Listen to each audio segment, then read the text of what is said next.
Aragón Noticias.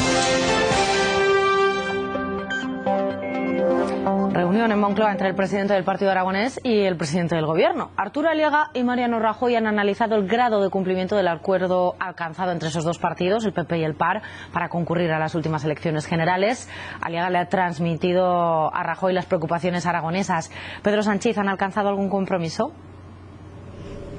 Bueno, pues Arturo Aliaga ha dicho que veía a Rajoy con voluntad de que se cumplan esos acuerdos y nos ha contado que a partir de ahora se va a hacer un seguimiento más intenso de ese pacto. Ha sido una reunión donde han salido varios temas. Por ejemplo, Aliaga ha pedido que el tren EVA, ese low cost, tenga parada en Zaragoza. También se ha hablado del nuevo sistema de financiación autonómica. Aliaga ha pedido que se tengan en cuenta factores como la dispersión o la despoblación a la hora de configurar ese sistema. Otro de los asuntos, la nueva ley electoral. Aliaga pedía que Aragón no salga perjudicado y que no pierda escaños.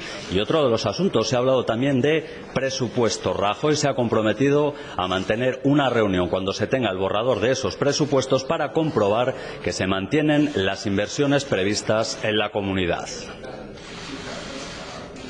Porque yo le he pedido que todos los proyectos importantes de infraestructuras que tienen reflejo presupuestario para la Comunidad Autónoma de Aragón, que no se paralicen o que no se minoren en los presupuestos del año 18. El presidente se ha comprometido a que cuando tengan ese borrador de presupuestos, que lo veríamos, como digo, antes de que se aprueben en esa nueva o la ley electoral que se negocie. Es decir, para nosotros es irrenunciable y el presidente lo que me ha dicho es que él quiere respetar, en su caso, siempre las circunscripciones pequeñas.